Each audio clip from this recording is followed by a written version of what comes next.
श्रीकृष्णाच्या चरित्रावरती बोलत होतो मी. ज्यावेळेस ते वाचत होतो मी म्हटलं काय दुःख आहे या माणसाच्या आयुष्यामध्ये. अरे जन्मालाच तुरुंगात आले. आपल्याला नोटीस आली तर टेन्शन येते, आता अटक होतीये का काय होतंय का काय. जन्मालाच तुरुंगात आहे. बरं तुरुंगात जन्माला आल्यानंतर आई बापासोबत राहता तरी आलं का? आई वडिलांना सोडून जावं लागलं. ज्यांच्याकडे जाऊन राहिला थोडासा मोठा झाला, 2-5 सवंगडी भेटले, त्यांना सोडून वृंदावनात जावं लागलं. राधा भेटली वृंदावनात, तिला सोडून मथुरेत जावं लागलं. जगणं सुंदर कशानं होईल असा कोणता फॉर्म्युला उपलब्ध आहे किंवा बाजारात अशी कोणती औषधं उपलब्ध आहेत? देव इतका सुंदर वागलाय ना तुमच्या माझ्यासोबत. खरं तर आनंद विकत घेता येत नाही आणि आपल्याकडचं दुःख कुणाला विकता येत नाही. जन्माला येण्याची बातमी देव 9 महिने आधी सांगताय. कोणतर जन्माला येणार आहे, तुमचं बघा, सगळी तयारी करून ठेवा व्यवस्थित. पण जायची बातमी देव 9 मिनिट पण आधी सांगत नाही. याच्यापेक्षा काय उपकार करावेत परमेश्वरानं आपल्यावरती की बाबा रे तू जन्माला आलाय, जाणार कधी तुझं तुला माहित नाहीये, मग जगून घे, मस्त जग, आनंदी जग. हा संकेत भगवंताने या सगळ्या संकल्पनेतनं दिलेला आहे. मरणाची बातमी जर साहेब 9 महिने आधी आली असती की तुम्ही आता जाणार आहात, तुमचा हिशोब करून घ्या, साहेब पत्र आल्याबरोबर लोक गेली असती.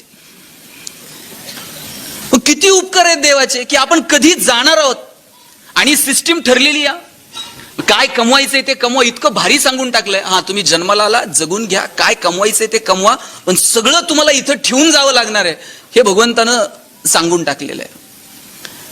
तुम्ही आता खुर्च्यांवरती बसलेला आहात, जे उभे आहेत त्यांना वाटेल का त्याला खुर्ची भेटली, ते 1 तासभर आहे. खुर्ची घेऊन जाता येते का घरी जाताना? हे सभागृहातले बाहेर सुद्धा नाही जाऊन द्यायचे. हे माईक वरती मी तासभर बोलेल, यानंतर उद्या दुसरं कुणीतरी बोलणार आहे. या सभागृहामध्ये आतापर्यंत अनेक मैफिली झाल्या असतील, आज मी बोलतोय, उद्या दुसरं कुणीतरी बोलेल. आपण सगळे विश्वस्त आहोत, ट्रस्टी आहोत. सांभाळायचं, पुढच्या पिढीच्या हातात द्यायचं, तिकीट काढायचं, हिशोब करणारा ठरलेला आहे. ते एकटंच आहे चित्रगुप्त. त्यांनी अपॉइंटमेंट केलीच नाही परत, ते हिशोब करायला काही जास्त माणसं नाहीत. बरं न्यायला पण यम एकटाच आहे.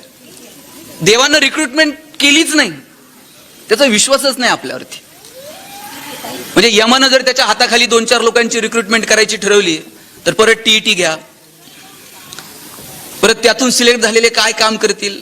समजा आपल्यासारखी यमानी जर 2-4 हाताखाली ठेवले ते कसं काम करतील? त्यानं तुला ना उद्या नेतो 50 दे. त्यानं ते हिशोबात आहे सगळं. वरती एकटाच चित्रगुप्त बसला हिशोब करायला, न्यायला ते 1 जण आहे. बरं न्यायचं कधी काय, वशिला लावायला कोणतीही संधी नाही. किती उपकार करावेत भगवंतानं आपल्यावरती. त्यानं सांगितलं की बाबा रे आनंद सुख ह्या संकल्पना साधनांशी संबंधित नाहीच आहेत. साधनानं जगणं सुकर होऊ शकेल, सुलभ होऊ शकेल, पण सुखी होईलच असं नाही. ज्ञानोबांनी सुखाची व्याख्या करताना सांगितलं, किंबहुना सोय जीव आत्मयाचे लाहे, तेथ जे होय तया नाम सुख. ज्ञानोबा माऊली म्हटले की अरे सुख ही संकल्पना साधनांशी संबंधित नाहीच आहे. याचा अर्थ तुम्ही साधनं कमवू नका असं नाही, साधनांची निर्मिती करा, पण त्यानं तुमचं जगणं फक्त सुकर सुलभ होऊ शकेल. सुख ही अंतर्मनाची कॅरेक्टरिस्टिक आहे, त्याच्यासाठी आत डोकावून बघावं लागेल. आणि मग हे सुख मिळतं कुठं? ते तुमच्या माझ्या वागण्या बोलण्यावर, तुमच्या माझ्या विचारांवरती अवलंबून आहे. ते आम्हाला मिळवता येईल का?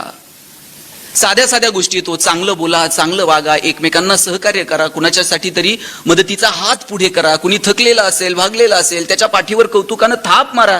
राजा मी तुझ्या सोबत आहे एवढा विश्वास द्या. या छोट्या छोट्या गोष्टीतून इतरांचं जगणं सुंदर होतं, आपोआप आपलंही जगणं सुंदर होऊन जातं. कसं सांगितलं माऊलींनी? साधं सांगितलं, गोड बोला, चांगलं बोला. आणि कसं बोलावं? माऊली म्हटले, साच आणि मवाळ, मितुले आणि रसाळ, शब्द जैसे कल्लोळ अमृताचे. काय गोड शब्द आहे तो. बघा ज्ञानोबांना साहेब उगच माऊली म्हटलं जात नाही. जगातला एकमेव पुरुष आहे की ज्याला गेली 750 वर्ष लोक माऊली म्हणून हाक मारतात. आणि त्याचं कारण असं आहे, ज्ञानोबा उकाराची भाषा बोलतात. उकाराची भाषा कोण बोलतं?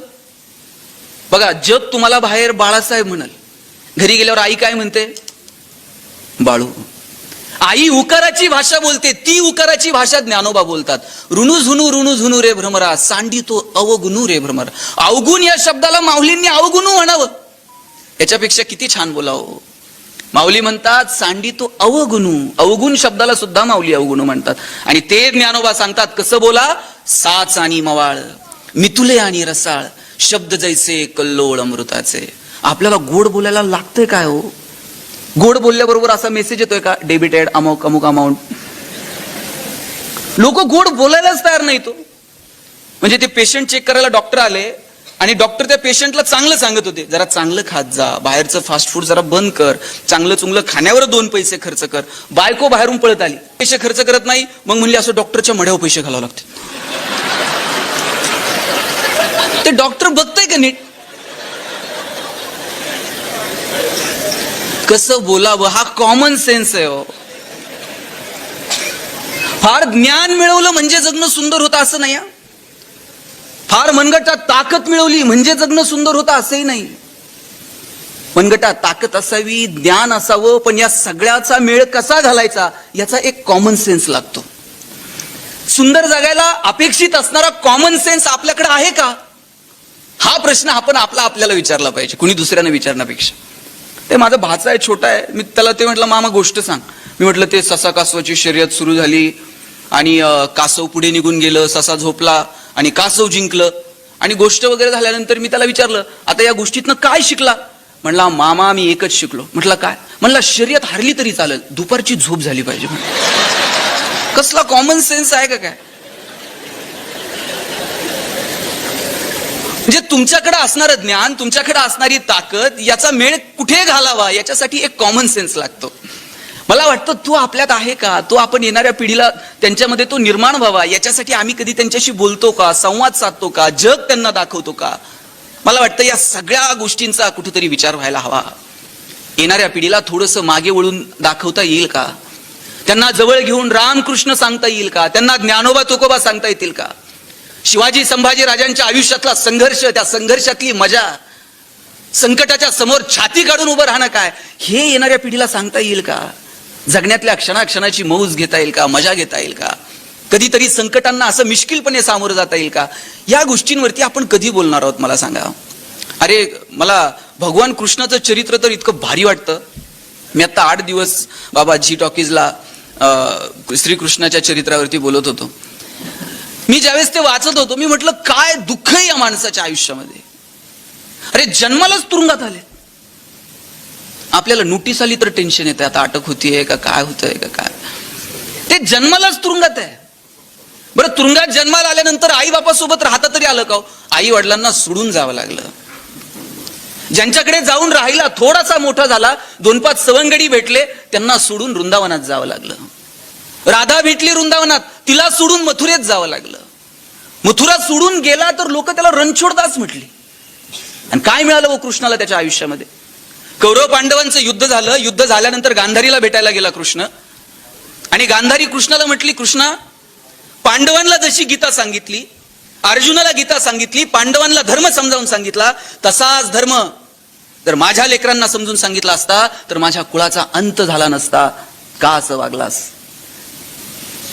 गांधारी दुःख व्यक्त करते कृष्णाजवळ. आणि काय मिळालं हो कृष्णाला या सगळ्या? पांडव जिंकले, धर्मराजा झाला, तिकडं कौरव जिंकले असते तर दुर्योधन गादीवर बसला असता. कृष्णाचं काय? पण कृष्ण असं टेन्शन घेऊन बसतोय का? मला हे रणछोडदास म्हणतायत, राधार पण नाही, गोपाळ पण नाही, तरी सगळं सोडावं लागलं, मलाच नावं ठेवत. कृष्ण कधी असा टेन्शन मध्ये बघितलाय का? कृष्ण आयुष्याचा उत्सव करतो. बघा एंटरटेनमेंट आणि सेलिब्रेशन हे 2 वेगवेगळे शब्द आहेत. आपण एंटरटेनमेंटला महत्व देतो, मनोरंजनाला महत्व देतो. मस्त जायचं, तिकीट काढून पिक्चर बघायचा, शिट्टी बिट्टी मारायची, हे मनोरंजन झालं. कृष्ण असा पायावर पाय टाकून बसतो का? तुम्ही बासरी वाजवा मी ऐकतो, तुम्ही नाचा जरा मी बघतोय ना, असं करते कृष्ण. स्वतः बासरी वाजवतो, स्वतः सगळ्यांना गोळा करतो, जात धर्म पंथ सगळी पोरं एकत्र करतो. काला करून खातो कृष्ण. त्या काळामध्ये सांगतो इंद्राची पूजा विजा करू नका रे, मी आहे, चला या गोवर्धनाची पूजा करू म्हणतो. हे धाडस कृष्णामध्ये आणि जगण्याचा उत्सव करून टाकतो कृष्ण. मला वाटतं हा जगण्याचा उत्सव आपल्याला करता येईल का? आपल्याला आपल्या जगण्यातल्या आपल्या आवडीनिवडी शोधता येतील का? आपल्या आनंदाच्या जागा शोधता येतील का? काय धमाल आहे कृष्णाचं चरित्र. अरे कृष्णन त्यांचे सवंगडी सगळेजण असे त्या गोपिकांचे माठ फोडायचे, दही दूध लोणी चुरून न्यायचे. ते दही दूध लोणी चोरायचं म्हणजे काय त्याच्या घरी नव्हतं का? तो सांगत होता त्या गोपिकांना, बाबा हे फक्त मथुरेचा बाजार सजवायला नाही, तुमच्या लेकरांना खाऊ घाला. कुपोषणाच्या विरोधात आवाज उठवणारा पहिला आद्य क्रांतिकारक जर कोण असेल तर भगवान कृष्ण आहे. हे तुम्ही पण खायचं असतंय, फक्त विकायचं नाही. आणि मग ती सगळ्यांकडे चोरी करायचा. आणि एक गवळण होती, ती म्हणली ते माझ्या घरी काय येत नसतंय. कृष्ण म्हणला असं आहे का, आज संध्याकाळी हिच्या घरी म्हटले. तिनं काय केलं, ती झोपताना ते लोणी सगळं वरती असं मडक्यात ठेवलेलं, त्या मडक्याला एक घंटी लावलेली आणि त्या घंटीची दोरी स्वतःच्या पायाला बांधून ठेवलेली होती. आता ते कृष्णन ते आले आणि झेप घेणार, मडक्यात हात घालणार. कृष्णानं बघितलं घंटी इथं, म्हटलं. कृष्णानं त्या घंटीकडे बघितलं आणि म्हटलं ही जर वाजली तर गवळण उठतीये, नंतर बदड बदड बदडतीये. ते घंटीला कृष्ण म्हटला, हे बघ आम्ही इथं लोणी खायला आलोय, तू जर थोडी जरी वाजली ना, उद्यापासून एका मंदिरात ठेवणार नाही म्हणले तुला. ती घंटी म्हणली तुला काय खायचंय ते खा, काय करायचं ते करा म्हटले. सगळे त्याचे जे मित्र होते, सवंगडी होते, सगळ्यांनी ते लोणी फस्त केलं. बा एक दोन घास शेवटचे उरले. आणि कृष्ण म्हणला जरा लाजा बाळगा, मला एखादा घास ठेवा. मग ते बाकीचे म्हणले हा घे, शेवटचा राहिलाय. कृष्णाने त्या मडक्यात हात घातला, लोणी उचललं, तोंडाला घास लावला आणि घंटी वाजायला लागली ना. आतापर्यंत वाजली नाही, आता वाजायला लागली. गवळण उठली, सगळ्यांना बदडलं. आणि कृष्णाला म्हणली तुला बांधून ठेवते म्हणली, थांबा थांब. कृष्णन ते जायला निघाले. कृष्ण जाताना त्या घंटीकडे बघतो, म्हणला सगळे खात होते तेव्हा वाजली नाही, माझ्याच वेळेस तुला काय झालं? घंटी म्हटली देवा सगळे खात होते तेव्हा वाजली नाही, पण जेव्हा देव प्रसाद घेतो ना तेव्हा जर वाजले नसते तर अख्ख्या कुळाला बट्टा लागला असता. म्हणजे माझ्या कुळाला बट्टा लागू नये म्हणून मला वाजावं लागलं. प्रथा आहे रे बाबा, देव प्रसाद खाताना वाजावं लागते. बघा त्यातला मतितार्थ लक्षात घ्या. निर्जीव गोष्टींना सुद्धा वाटतंय आमच्या बाप दाद्यानं जे केलं ते आम्ही चांगलं पुढे घेऊन जावं, आम्हाला का वाटत नाही? बरं आम्ही असलं केलंय काय नेमकं की जे आमच्या पुढच्या पिढ्यांनी लक्षात ठेवावं, आमच्या पुढच्या पिढ्यांनी आमचा चांगुलपणा सांगावा, आमच्याकडे बघून काहीतरी चांगला आदर्श घ्यावा, आमच्याकडे पाहून त्यांनी त्यांचं जगणं ठरवावं. असं आम्ही नेमकं काही करू शकलो का? मला वाटतं ते येणाऱ्या पिढीला सांगावं लागेल, त्यांचं जगणं समृद्ध करावं लागेल. मला कृष्ण आणि ज्ञानोबा हे दोन महान वक्ते वाटतात बाबा या जगातले. कृष्णानं गीता कुठं सांगितली हो? ऑडिटोरियम मध्ये सांगितली का अशी एसी हॉलमध्ये? कृष्णानं गीता थेट कुरुक्षेत्रात सांगितली. आता शंख वाजणार आहेत, जगातले सगळे महान योद्धे एकमेकावर तुटून पडणार आहेत, मृत्यूचा तांडव उभा राहणार आहे. आणि तिथं कृष्ण गीता सांगतो, अर्जुना शस्त्र उचल. तिथे अर्जुनाला जगण्याचं तत्वज्ञान सांगतो. काय महान वक्ता म्हणावं लागेल कृष्णाला.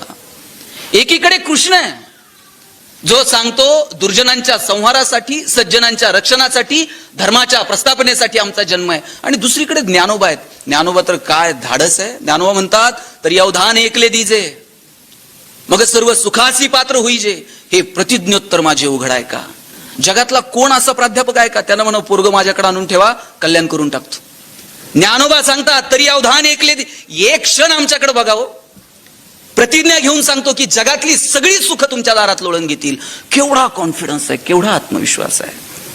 आणि ह्या काय माहित आहे, साधू संतांना ठाऊक आहे की निवळ साधनांमध्ये सुख नाही, निवळ संपत्तीमध्ये सुख नाही. तुकोबारायांना देवाकडे मागायची वेळ आली तर काय म्हटले हो तुकोबाराय? तुकाराम महाराज म्हटले, हे देवा मला जर द्यायचंच असेल ना तर एक गोष्ट घे, तुझा कधी विसर होऊ देऊ नको. आणि तुकाराम महाराज म्हटले, हेची दान देगा देवा तुझा विसर न व्हावा. देवानं विचारलं आणि दिलं हे दान, आणि काय कराल? तुकाराम महाराज म्हटले, गुण गाई ना आवडी हेची माझी सर्व जोडी. आयुष्यभर तुझं गुणगान गात राहील. मग देवानं विचारलं, बाबा ठीक आहे आयुष्यभर माझं गुणगान गात राहशील, कौतुक करत राहशील, मग थोडंफार धन संपदा मुक्ती वगैरे ह्या गोष्टी तुला देऊ का? तुकाराम महाराज म्हटले, न लगे मुक्ती धन संपदा संत संग देई सदा, तुका म्हणे गर्भवासी सुखे घालावे आम्हासी. तुकाराम महाराज म्हटले, खुशाल जन्माला घाल, पण तुझं नाव मात्र आमच्या मुखात राहू दे. आयुष्यभर तुझं गुणगान गात राहू, आयुष्यभर तुझं कौतुक करत राहू. बघा साधू संतांना कळालं होतं की निवळ साधनांमध्ये नाही सुख, ज्ञानोबांना कळालं मागावं. काय मागावं? मागण्याची वेळ आली तर ज्ञानोबा काय म्हटले हो? मला सांगा, पसायदानातला पहिला शब्द काय? काय पहिला शब्द? आता. एवढं मोठं शब्द सामर्थ्य आहे ज्ञानोबांकडे. आणि मग ज्ञानोबा पसायदानाची सुरुवात करताना किंबहुना, पण, परंतु, म्हणून या कोणत्याच शब्दानं करत नाहीत. ते म्हणतात आता. का हो आता? व्याख्यान संपल्यानंतर तुम्ही एकमेकांना भेटाल, संयोजकांना भेटाल आणि काय म्हणाल? आता येतो. आता हा निर्वाणीचा शब्द आहे. माऊली निघालेत आणि मागण्याची वेळ आली तर परमेश्वराला म्हटले आता विश्वात्मकी देवे. बरं, मागणं सुद्धा असं नाही, आता पांडुरंगा, आता विठ्ठला. जो कोणी या विश्वाचा रचनाकार आहे त्यालाच साकडं घातलं, आता विश्वात्मकी देवे. आणि मागणं सुद्धा असं लाचार होऊन नाही, ए बाबा पाया पडतो आणि तुला द्यावंच लाग. हा वाग्यज्ञ तुझ्या समोर मांडला, याच्यावर जर तू संतुष्ट असशील तर तो शोनी मज द्यावे पसायदान हे. आणि पहिलं मागणं कोणाला मागितलं? कुणासाठी मागितलं? नवरा बायकोसाठी मागल, बायको नवऱ्यासाठी मागल, दोघं मिळून पोरांसाठी मागतील. पण मागण्याची वेळ आली, ज्ञानोबा म्हणाले जे खळांची व्यंकटी सांडो. जे खल आहेत, जे दुर्जन आहेत, त्यांची व्यंकटी, त्यांच्यातली वाईट बुद्धी सांडो. आणि पुढचं वाक्य बघा, तया सत्कर्मी रती वाढो. झाड छोटं असलं तर त्याला वाढू म्हणतात, आणि झाड नसलच, बी लावलं तर त्याला रुजू म्हणतात. ज्ञानोबा म्हणतात तया सत्कर्मी रती वाढो. ज्ञानोबांना खात्री आहे, वाईटातला वाईट माणूस जरी असला ना, त्याच्यामध्ये सत्कर्माची थोडी तरी वृत्ती शिल्लक आहे. आणि म्हणून ज्ञानोबा म्हणाले तया सत्कर्मी रती वाढो, भूता परस्परे पडो मैत्र जीवांचे. आणि नंतर काय? दुरितांचे तिमिर जाओ, विश्व स्वधर्म सूर्य पाहो. आणि मग जो जे वांछील तो तेला हो प्राणी जात. ज्याला ज्याला जे जे हवंय ते ते मिळू दे. कसला मनाचा मोठेपणा आहे हा? आपल्याकडे एवढा मनाचा मोठेपणा आहे का? एकाला देव प्रसन्न झाला आणि देव म्हटला काय मागायचंय ते माग. हा म्हणला एक गाडी दे. त्यांना तुला एक देईन पण शेजारच्याला दोन द्यावे लागतील म्हटलं. त्यांना ये बाबा असलं काय नको, बंगला दे म्हटलं एक. त्यांना तुला एक देईन पण शेजारच्याला दोन बंगले. काय संबंध म्हणला?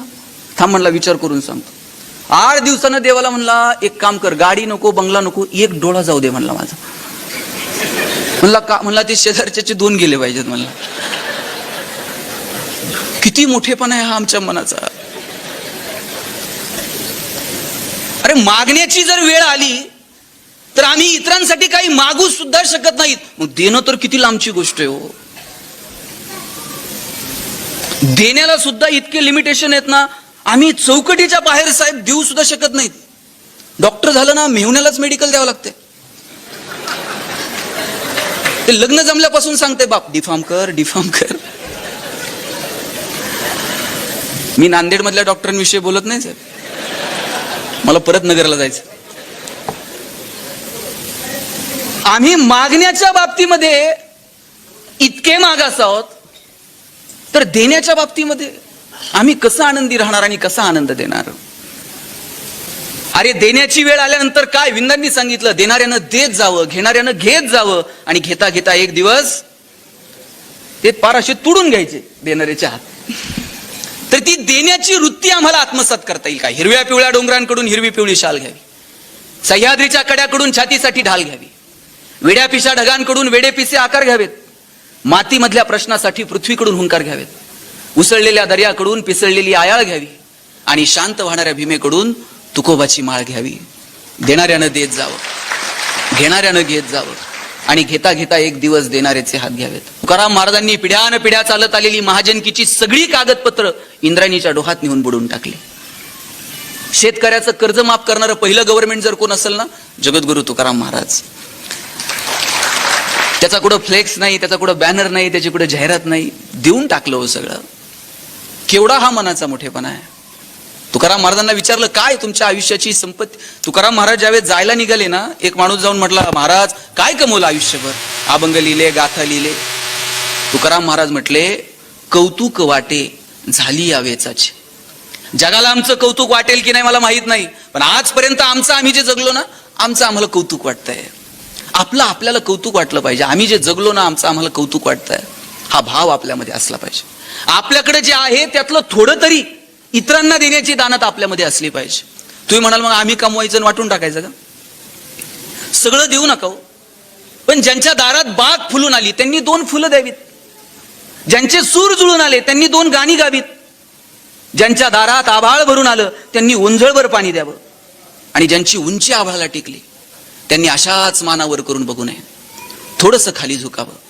आणि जी लोक मातीमध्ये मिसळतात त्यांना थोडंसं वरती उचलून घेता येईल का, मला वाटतं याच्यासाठी प्रयत्न करावा. मी असंच एका व्याख्यानात म्हटलं, आपल्याकडे जे आहे त्यातलं थोडं तरी इतरांना देत जावं. त्या 2-3 जणांनी इतकं मनावर घेतलं, म्हटलं लका आपण तर दिलंच नाही आजपर्यंत, थोडं तरी दिलं पाहिजे म्हटलं. जाताना हिशोबच करत होते किती द्यायचं काय, आणि रस्त्यानं जाता जाता त्यांना सोन्याचा हंडा सापडला. आता तर म्हणले सगळं देवाच्या कृपेनं सापडलंय, म्हणले यातलं थोडं तरी द्यावं लागतंय म्हटलं. ते एक जण म्हणला किती द्यायचं, म्हणलं तू का टेन्शन घेतलं, देऊ आता, हे सगळंच फुकटचं आहे, थोडंफार देवाला देऊ. अरे पण म्हणला थोडंफार म्हणजे किती, एक काम करू म्हटलं, बांगडी असते ना, बांगडी एवढं वर्तुळ आखायचं म्हणलं जमिनीवर, आणि आपल्याला सापडलेलं सोनं म्हणलं वर फेकायचं. जेवढं त्या बांगडी एवढ्या वर्तुळात पडन तेवढं म्हणले देवाला, आणि त्या वर्तुळाच्या बाहेर पडन तेवढं म्हणले आपल्याला. दुसरा म्हटला काय नालायक आहेस म्हणला, सगळं देवाच्या कृपेनं सापडलं आणि तू म्हणतो बांगडी एवढ्या छोट्या वर्तुळात म्हणला पडतंय का नाही पडतंय काय. म्हणलं मग काय कर, छोटं नाही म्हणलं, अख्ख्या गावाला वर्तुळ आखायचं, सोनं वर फेकायचं, आणि जेवढं वर्तुळात पडन तेवढं आपलं.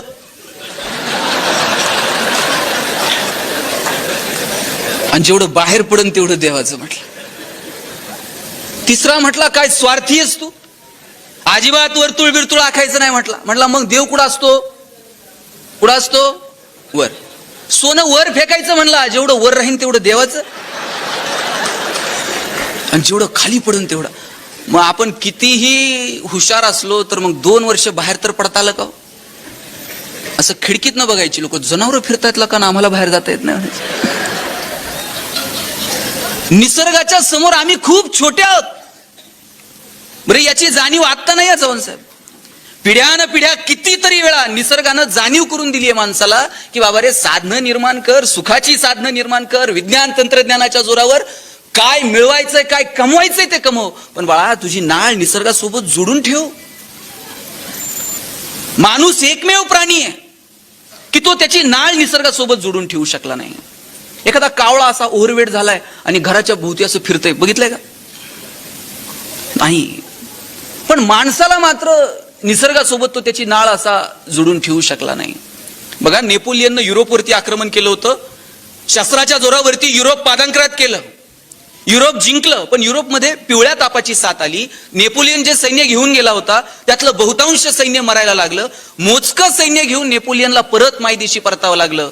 शस्त्रांच्या जोरावरती युद्ध जिंकता येतात, सत्ता प्रस्थापित करता येतात, पण निसर्गाच्या एका साथी समोर आम्हाला टिकाव धरता येत नाही. चीनमध्ये मिंग राजवट होती, प्लेगची साथ आली, सगळी मिंग राजवट उद्ध्वस्त झाली. दक्षिण आफ्रिकेमध्ये जनावरांचा प्लेग आला होता, सगळी जनावरं मरून गेली. जनावरांवरती आधारित असणारे उद्योग व्यवसाय लयाला गेले.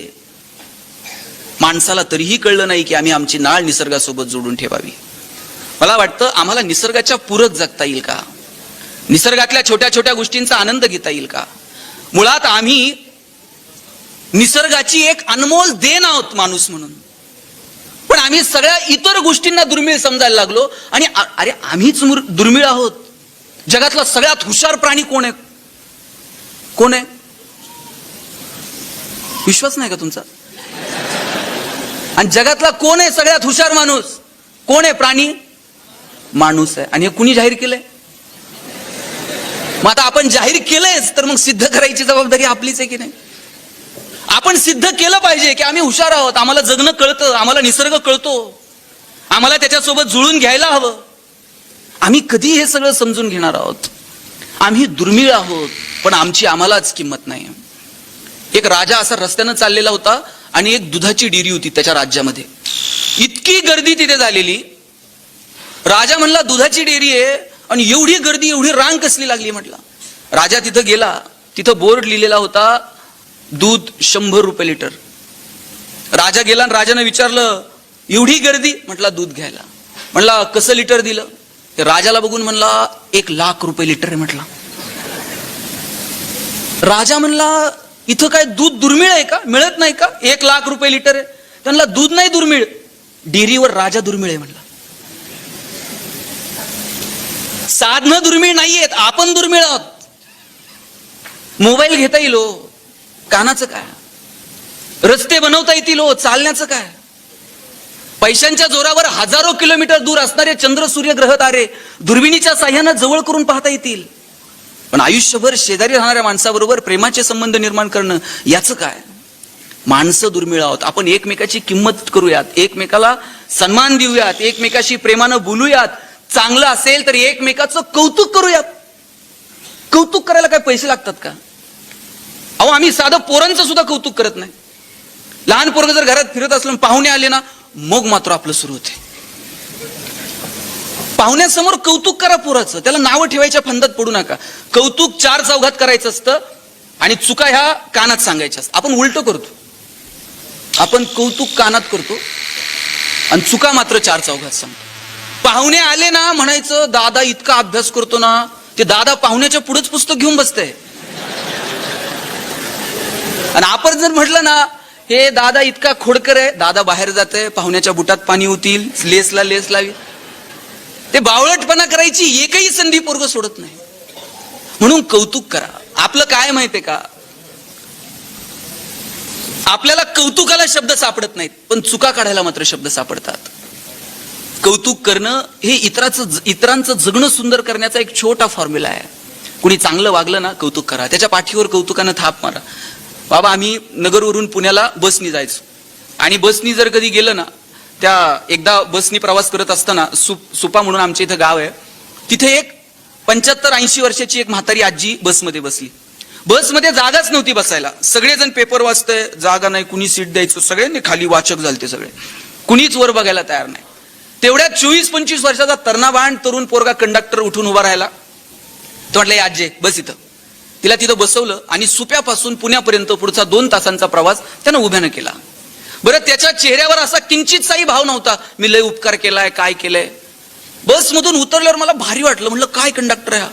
त्या आजीला बसवलं, उभ्यानं प्रवास केलाय आणि काहीच नाही म्हटलं, याचं कौतुक केलं पाहिजे. बसमधून उतरताना मी त्याला म्हटलं, तुझ्यासारखा कंडक्टर मी 2 वर्षात बघितला नाही. म्हटलं, जरा एक सेल्फी घेऊ का आपण. ते सेल्फी घेऊ का म्हटलं, त्यानं कंगवा काढला, केसावून फिरवला आणि फोटो काढताना म्हटला, दादा आपली एसटी पण आली पाहिजे म्हणला, एसटी येते का बघ म्हटलं. मला कौतुक वाटलं, किती प्रेम आहे त्याचं त्याच्या कामावरती. चांगलं काम करणाऱ्या माणसाचं कौतुक करा. आता हे असे किस्से आम्ही सांगतोय, भविष्यात सांगावं लागेल. एक काळ होता, एसटी होती लाल रंगाची, त्याच्यात 2 माणसं असायचे खाकी कपडे घालून. अशी वेळ येऊ नये भविष्यात. खरं तर चांगलं काम करणाऱ्या माणसाचं कौतुक करावं. आपल्याला कौतुकाला शब्द सापडत नाही. मी भाषणात म्हटलं, बायकोचं कौतुक करत चला, एक भांडायलाच लागला आल्यावर. म्हटलं, काय सांगता कौतुक करा. अरे म्हटलं, झालं काय. म्हणलं, लय वेळा कौतुक केलं, तिला ऐकायलाच येत नाही म्हटलं. म्हणलं, खरं सांग, तिला ऐकायला येत नाही का, ती तुझं ऐकत नाही. म्हटलं, माझं ऐकत नाही कसं. म्हटलं, ऐकायलाच येत नाही. म्हटलं, मग डॉक्टरकडे जा, कानावर इलाज कर आणि मग कौतुक करत जा. म्हटलं, हे करतो. म्हटलं, डॉक्टरकडे गेला. म्हणला, डॉक्टर साहेब, बायकोला ऐकायला येत नाही. डॉक्टर म्हणले, तिला घेऊन या. नाही म्हटलं, इथूनच काय असेल ते गोळ्या औषधं द्या. डॉक्टर म्हणले, कुठे येड्याच्या नादी लागतं. म्हणले, एक काम कर, घरी जा आणि किती अंतरापर्यंत ऐकायला येत नाही ना, तेवढं जरा मोजून ये म्हणले. म्हणलं, सोपं काम आहे म्हणलं. घरी गेला, बेल दाबली, पोरानं दार उघडलं. पोरानं दार उघडल्याबरोबर यानं दारातूनच आवाज दिला, अगं भाजी काय केली. तिकडून काहीच प्रतिक्रिया नाही. याला कळालं, बायकोला दारातून ऐकायला येत. सोफ्याजवळ गेला, तिथून आवाज दिला, अगं भाजी काय केली. तिकडून काहीच प्रतिक्रिया नाही. याला कळालं, हॉलमधून पण ऐकायला येत नाही. किचनच्या दारात गेला, अगं भाजी काय केली. तिकडून काहीच प्रतिक्रिया नाही. याला कळालं, प्रकरण गंभीर आहे. किचनच्या दारातून पण ऐकायला येत नाही. शेवटी बायकोच्या मागे जाऊन उभा राहिला आणि जोरात ओरडला, अगं भाजी काय केली. बायकोनं हातातली कढई अशी दंदिशी आदळली. म्हणली, 4 वेळा सांगितलं ना तुला बटाट्याची केली म्हणून.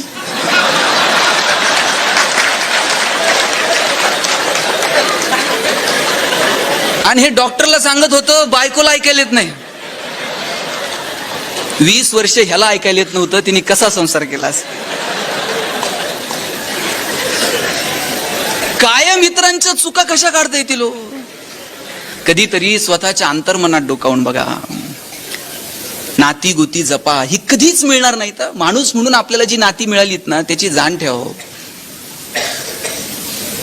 जग सुखी समाधानी राहील, पण त्याची सुरुवात आपल्यापासून आहे. आपण आनंदी असायला हवं, आपलं कुटुंब आनंदी असायला हवं, माझं गाव आनंदी असायला हवं. मग जग सुखी राहील, मग जग आनंदी राहील. पण आमचं कुटुंब आनंदी राहावं याच्यासाठी तरी आम्ही काही केलं का? आम्ही आमची नाती तरी जपली का? अहो, कितीतरी मुलं अशी आहेत, गेले कित्येक दिवस त्यांचा आणि बापाचा स्पर्श सुद्धा नाहीये. गेले कित्येक दिवस त्यांनी आईला अजून बघितलेलं सुद्धा नाहीये. ही नाती परत आहेत का? मग गेल्यानंतर ते व्हॉट्सअपला फोटो ठेवतंय, मिस यू. काय उपयोग आहे का? गेल्यावर मिस यू म्हणण्यापेक्षा आताच हातात हात द्या, सांगा विथ यू, आम्ही आहोत तुमच्या सोबत. आणि गेलेली माणसं परत बघता येतात का? प्रथम पुण्यस्मरण, इथून ब्रह्मदेवाला एफडी करा, आमचा गेलेला बाप 2 मिनिटासाठी पाठवा, खूप पाहुणे आलेत. परत तुम्हाला तुमचा गेलेला बाप बघायला मिळत नाही, गेलेली आई बघायला मिळत नाही, गेलेला भाऊ बघायला मिळत नाही. आणि आम्ही कोणत्या अहंकारात जगतो? लोक म्हणतात 10 वर्ष झाले भावाच्या दारात गेलो नाही. अरे सांगता कुणाला? 10 वर्ष झाले बहिणीच्या दारात गेलो नाही. अरे तू ती गेल्यावर जाशील साडी चोळी घेऊन, तिला नाही कळत भाऊ आलाय म्हणून. एकाच आईच्या पोटी 2 जण जन्माला आले, मग इतका द्वेष का? कशासाठी? कुणीतरी मोठ्या मनानं माफ करून टाकावं, कुणीतरी 2 पावलं येऊन माफी मागून टाकावी. किती सोपा हिशोब आहे.